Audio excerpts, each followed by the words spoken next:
loved it. It's like the perfect scenario, isn't it? It's like Californian lifestyle, oceanside, surf, Top Gun house, cool bikes. Just move me here. I think all launches and all road tests from now on should be here. Done.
Welcome to 1000 PS, welcome to California, and welcome to Triumph's introduction of the new bobber for 2026.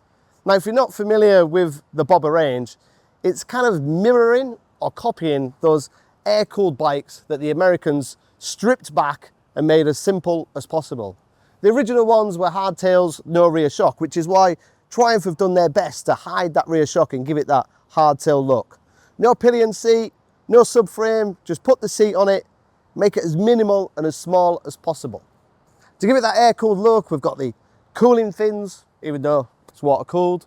We've got the fake carburetors, even though it's got multiple rider modes and it's fuel injected. And it looks like a bike that has come out of maybe the 30s, 40s or 50s, even though it's ready for 2026.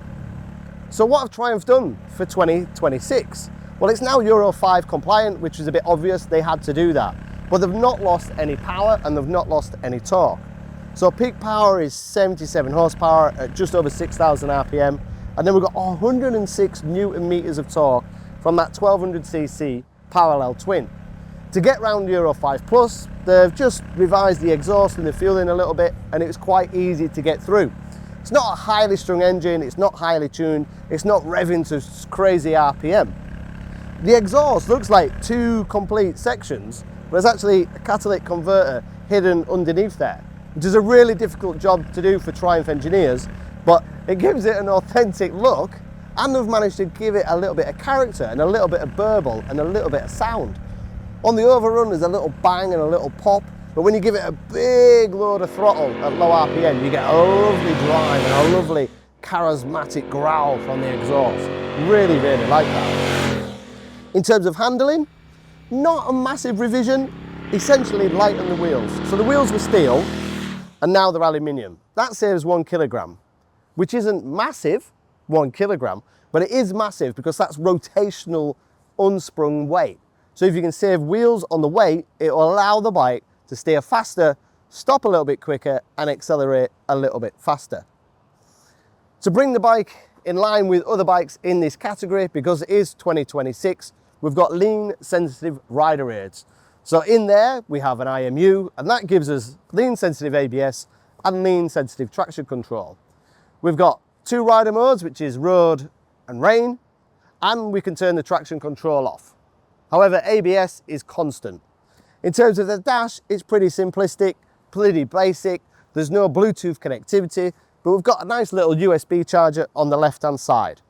Got a couple of tweaks, couple of design tweaks. We've got some new colors, we've got the new headlight, the new signature, but essentially it's a bobber that's now Euro 5 Plus with improved handling, should be improved comfort, and with modern rider aids. Not forgetting the larger fuel tank, which if you ever speak to a bobber owner, they'll be silently applauding in the background, because the original bike had a 9-litre tank, then it went to 12, and now we're at 14. So we've been riding the bike all day here in California, which is arguably the perfect backdrop for this type of bike. I know Americans watching this are going to hate the fact that I love riding in traffic, but to ride in traffic on that bike, feeling good, looking good, filtering between V8s has just been awesome. And then out in the mountains and out in the hills, it holds its own. The foot pegs will eventually tickle the road, the ABS will eventually kick in. It is quite weighty when you start to throw it around at 250 kilograms. You can make it fun, you can have enjoyment on this bike. If you're getting to the point where the pegs are starting to roll up and you're touching the exhaust, then questionably you've bought the wrong bike. The reason you buy this bike is because it looks good, because it makes you feel good, and that's what it's done here in California. The sun is setting, the surfers are going out, and I want to put on an open face crash helmet, a pair of shades, and ride this bike up and down this kind of walkway. And in my mind, even though I probably aren't, I'll think I'll look cool. I so enjoy the fact that Triumph has made something not necessarily the most comfortable, not necessarily the most practical, but very, very cool and iconic. In the UK, price is going to be $13,795. Bikes are going to be available very shortly. As always, if you want to know any technical questions about suspension travel or any other information, then please fire some questions below. Me or one of the team will get back to you. The next time you see me, I'm still going to be enjoying California and I'm still going to be riding Triumphs. See you on the next one.